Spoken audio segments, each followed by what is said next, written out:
Okay, first off, how many of you played hooky that you've told a story to stay home from work or school and succeeded?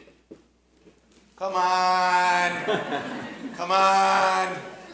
Okay, how many of you have a smartphone connected to the internet that can put photos and videos up? Okay, let's change the world. You're already a storyteller. You set out to get a desired outcome. You got it. And never before have we been able to change the world as we have today because we're connected to each other.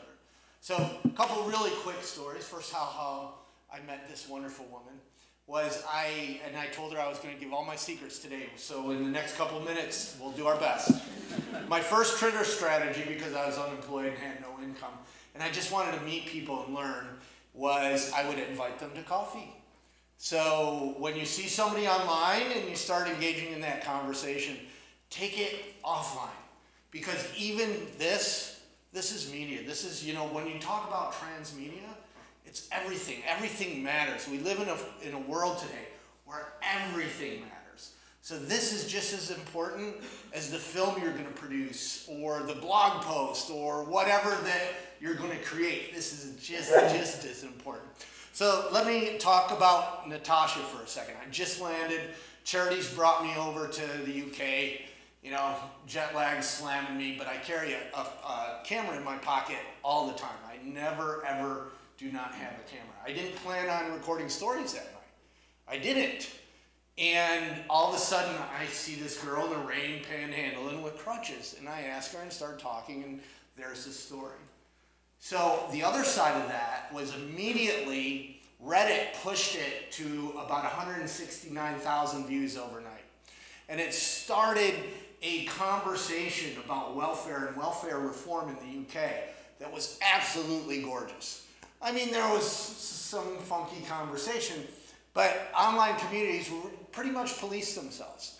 And if there's a good organic conversation going, it'll increase. So what I do is kind of unique, but I want to,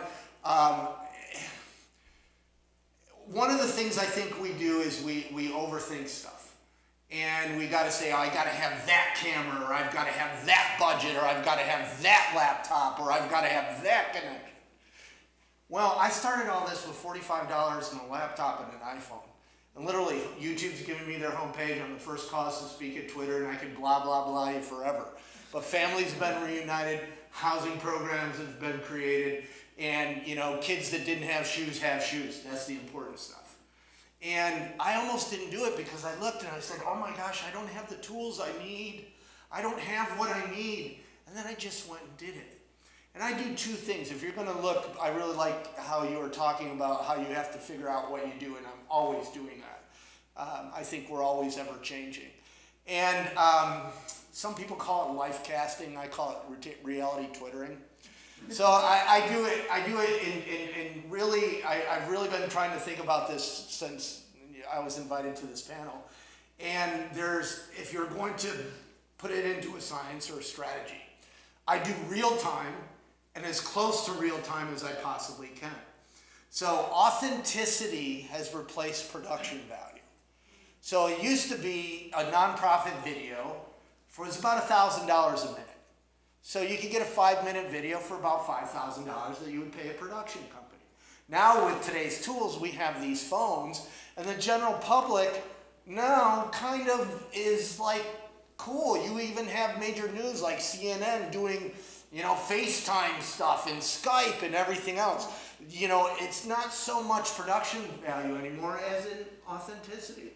And if you can tell a good story. So what I use, and thank you for whoever invents the technology that it all syncs together.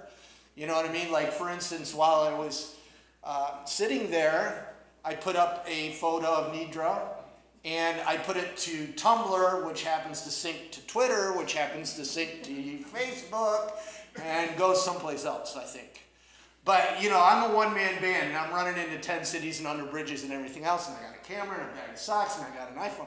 So I got to figure out ways of simplifying it. And so I try to bring you vicariously with me. Because you're not going to go to Skid Row, I get that. You're not going to go into these hotels with me, I get that. Well, maybe I'm the only crazy one, but I get that too. You know what I mean? So what I do is I try to bring you guys with me by telling a sequential story in little nuggets. Twitter's very good at that. And then, because you already met Natasha, as I'm talking about, I'm walking down the Strand in London, and I just met this young girl, and you know her story, and you know her photo, because I put a photo up. And then I talk about my own personal feelings about meeting her. And then later in that evening, close to real time, I put up the more produced stuff. So, you know, I get self-conscious, we were talking earlier, because my background was in television production. So I want to win an Emmy someday. I do. And, you know, I got to tell you, you know, I get embarrassed because a lot of these videos are just horrible. They're out of focus or shaky camera. A dog comes and kicks my monopod. Nobody's ever complained.